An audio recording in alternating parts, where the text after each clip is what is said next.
వచ్చే ఎన్నికల్లో ఎవరు ముఖ్యమంత్రి అవుతారు? జగన్ అనే రావాలని కోరుకుంటున్నాను. జగన్ గారు మంచి పరిపాలన బాగుంది. బాగుంది. అభివృద్ధి అది జరిగింది. బాగా జరిగింది. జగన్ అనే రావాలని కోరుకుంటున్నాను. అంటే మీ తోపుడు బళ్ళు వ్యాపారస్తులకి ఏమన్నా ఇస్తున్నారండి? ఇంకేమీ లేదండి. 10,000 పెట్టుకోవాలి ఇస్తారని చెప్పేసి అన్నారు. ఇంకేం పెట్టుకోలేదండి. మేమే పెట్టుకోవాలి.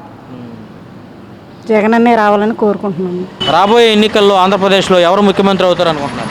ఏమంటే ప్రజల నమ్మకంతో ఎవరు ముఖ్యమంత్రి కదా అక్కడ లెక్క. రాజ్యాంగ ప్రకారం ప్రజలు నమ్ముకున్న వ్యక్తి వస్తాడు. ఆ విషయంలో ప్రజలటువంటి విషయంలో ఒక్క మాట చెప్తాను సార్. ఈ ప్రజా నమ్మకం అనేది రాజ్యాంగ ప్రకారం ఒకటే నిర్ణయం.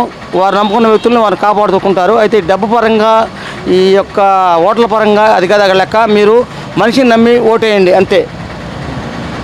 అంటే మీ ఒపీనియన్ ఎలా ఉంది ఈసారి? మా ఒపీనియన్ వచ్చేప్పటికి ఇప్పుడు జగన్మోహన్ రెడ్డి గారు ఆడవాళ్ళకి 2 లక్షలు ఇప్పిస్తున్నారు. మరి నారా చంద్రబాబు నాయుడు గారు మరి రేపు ఎలక్షన్స్ మళ్ళీ ఏదో చేస్తాడని మాకు తెలియదు. అయితే వాళ్ళు ఉన్నది విషయం ఏంటంటే కారణాలు ఏంటంటే ఒకటే విషయం అక్కడ జరిగేది. ఇద్దరు రాజ్యాంగ పోటీ ప్రకారం కేసుల ప్రకారం వాళ్ళ విషయంలో వాళ్ళకి తేడా వస్తే అది మేము చెప్పలేము.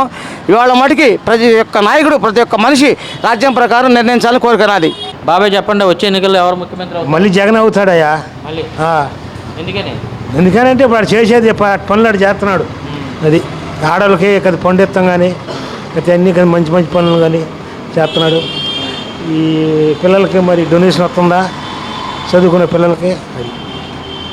మొన్న లేబర్ ఇళ్ల స్థలాలు ఇప్పుడు ఎక్కడ పడితే అక్కడ ఆయనే ఇచ్చాడు. రాజశేఖర రెడ్డి ఇచ్చినాక ఆయన కొడుకు ఇస్తున్నాడు. అంతకుముందు ఇందిరాగాంధీ ఇచ్చింది. ఇప్పుడు రాజశేఖర కొడుకు ఇస్తున్నాడు జగన్. అదయ్యా. బాబాయ్ వచ్చే ఎన్నికల్లో ఆంధ్రప్రదేశ్లో ఎవరు ముఖ్యమంత్రి అవుతారు అనుకుంటున్నారు? చంద్రబాబు అవుతాడు. చంద్రబాబు నాయుడు గారు. నాయుడు గారు అవుతాడు. ఎందుకని అంత అంతే గ్యారెంటీ అవుతాడు. అంతే బల్ల కుదిరి చెబుతా నేను. మొన్న దేశం నాశనం అయిపోయారు జనం. ఆయన వస్తే బాగుంటుంది అంటారు? గ్యారెంటీగా. అంటే ఎటువంటి అభివృద్ధి చేస్తారని? ఏదైనా చేస్తాడు, ఏదైనా చేయగలడు ఆయన. గ్యారెంటీ చేయగలడు ఆయన.